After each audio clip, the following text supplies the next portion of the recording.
Welcome back to my channel. I hope you've all had the best start to the year. I can't believe that it is going to be the second month of the year. January is done already. It's just going so quickly. I had some really good reads in January, so I've set my TBR for February and I'm excited to share it with you all. I will say I am a massive mood reader. I can set a TBR and things I want to read. Will I stick to it? Hopefully. My physical TBR is very small because I've only just moved to Australia. But yeah, we'll have to wait and see if I actually stick to it. But I've tried to be really realistic with what I'm setting. So February is the month of love. It's Valentine's Day and it's going to all feel very romantic. Hope my boyfriend will be really nice to me. I'm hoping I'm going to be in the mood to read some romance. I've not been wanting to read romance since arriving in Australia really, which surprised me because it's so hot, and in English summer I want to read romance like non-stop. I just want to like chill out, read a romance book in the sunshine. So I thought I was going to get to Australia and be like, oh, more romance books please. But I've still wanted to read fantasy, which I want to read in January and February. Usually in the UK when it's all dark and cold, I like want to cozy up with a cup of tea and a fantasy book, and I've been craving that same thing even though it's like hot and sunny outside.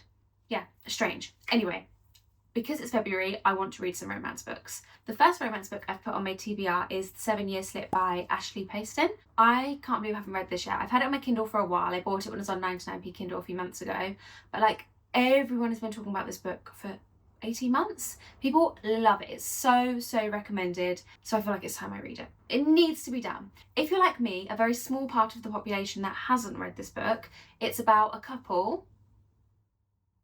Obviously it's a romance book, but it's about a couple that fall in love. This all happens and they're 7 years apart. Like they shouldn't be together because they're in different time periods or time zone, not time zones, but like they're basically coexisting but in different times.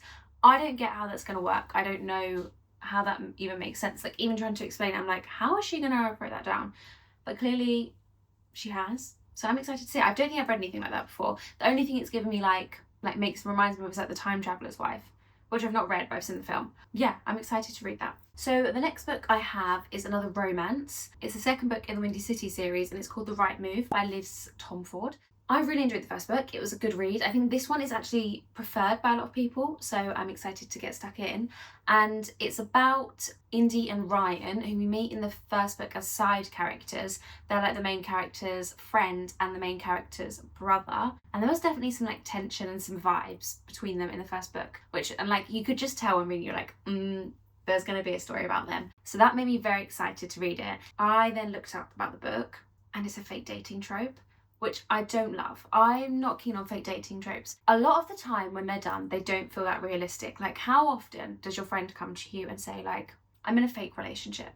Maybe it's because it's fake, like I just don't know. My friends have been in fake relationships, but that situation has never occurred in mine or any of my friends' lives. And it occurs a lot in books. However, if it's done well, it can be really good. I just think sometimes in books, it can feel a bit unrealistic. So I'm a bit nervous for this one. But because the first book was good, I'm definitely going to read it, and I am excited to see where Indy and Ryan's story goes because I really enjoyed like the tension between them in the first book, and I do love like a friend's brother as a trope. So hopefully the fake dating won't ruin that. So I only put 2 romances on my TBR because, like I said, I've not been wanting to read that many. Like I've just not been leaning towards reading romance books. So I feel like if I put more on than that, I just won't read them. So I feel like 2's quite realistic. I keep saying I feel like. 2 feels much more realistic for me to do. Let's look at what else I've got on my TBR. I have set myself a challenge this year, and you'll know this if you watch my 25 for 2025 video, of reading 6 classics in the whole year. So that averages out as like 1 every 2 months. So I started one in January. I started Great Expectations by Charles Dickens. It's really good so far, but like it's been 1 month. I've read 100 out of 485 pages. I think it is because I'm reading it like slowly, trying to digest it and annotating it. And I don't annotate all my books. Like that's just something I do with classics, or if I really like a book, or if I don't know, like I think Pachinko I might have annotated. Like if a book doesn't have to be like an old classic, if it's got like quite a lot of themes I want to unpick, I will annotate it. Or if I just fancy it. There's no real rule. But anyway, I've decided I'm going to annotate all my classics. But it's mean this is taking longer to read, and I'm having to do it at home. Like I do a lot of my reading on the train at the moment, and I'm not taking this on the train and sitting with a pen.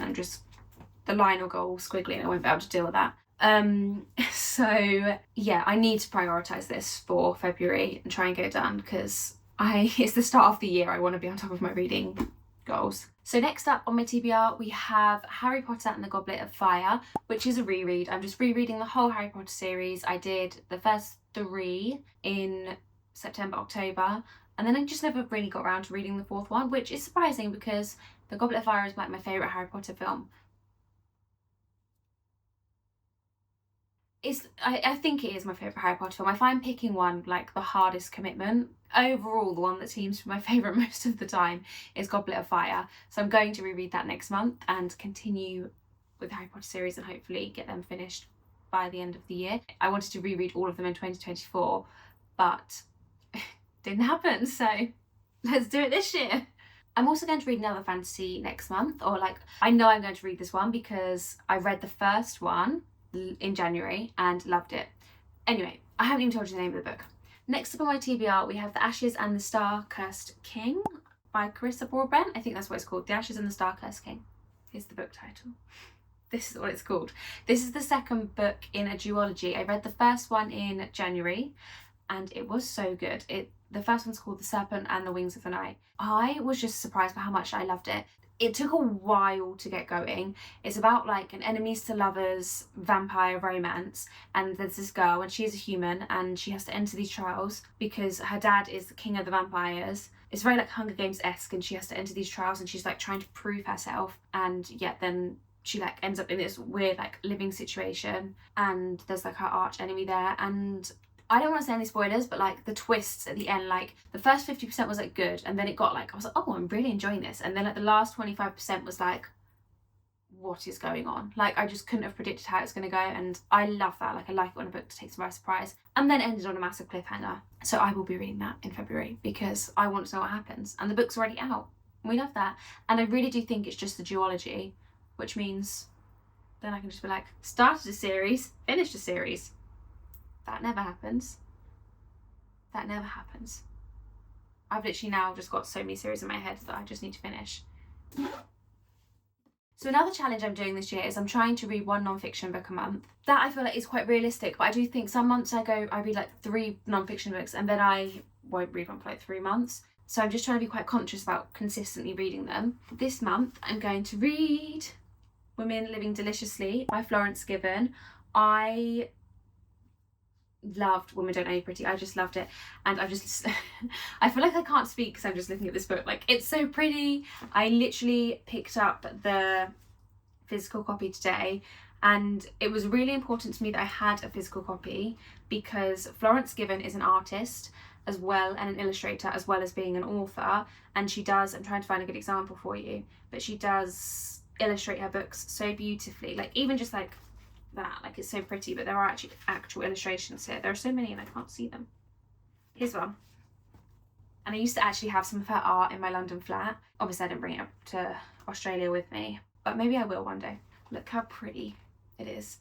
I do feel like if you were reading this on your Kindle, like not being able to see the beautiful illustrations that she's intended to be as part of this book would take away from the reading experience. So I had to treat myself to a physical copy. This book, Women Living Deliciously, is basically about just living your best life, and I think Florence basically looks at what we do as women that stop us from living our best life. Like, when I was listening to her being interviewed by Fern Cotton on her podcast Happy Place, they very much talked about like how being cringe and doing something cringeworthy is like, we just like think, oh, I can't do that, that's so cringe, and we look at other women and we go, oh, she's so cringe, and then we just don't do the things that make us happy and bring us joy. And she talks about how to move past that in this book. This book is all about living your best life, and I want to live my best life. I can't wait. I'm so excited. I just want to like live the joy of this book.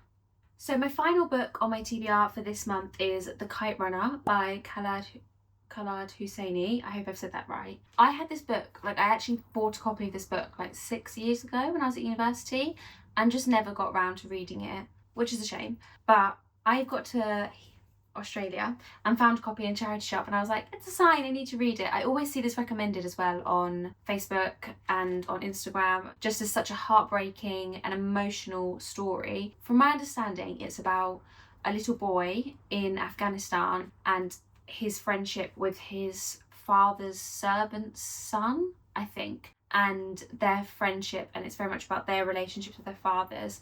I think he is forced to move to America. I don't know. To be honest, I don't actually know that much about what this book's about. I just know it's sort of a historical fiction novel set in Afghanistan over sort of the past 30 years, and that it's touched a lot of people's lives, and it's like a modern classic. I'm very excited to read it. Also, I'm ready to cry because I think this book is going to make me cry. Just reading the back, I feel like this book's going to be heavy. So that is my TBR for February, all the books I'm hoping to read. I feel like I've picked a real range of books, which is good because I really want to try and like diversify. I'm rainbowing with my arm. I really want to try and diversify what I'm reading this year, and so far I've read a lot of fantasy. But in there I've got like a literary fiction, I've got a classic, I've got non-fiction, I've got romance. Let's just hope I can stick to it. If you want to see what I think of these books, make sure to like this video and subscribe to my account. Thank you so much. Happy reading!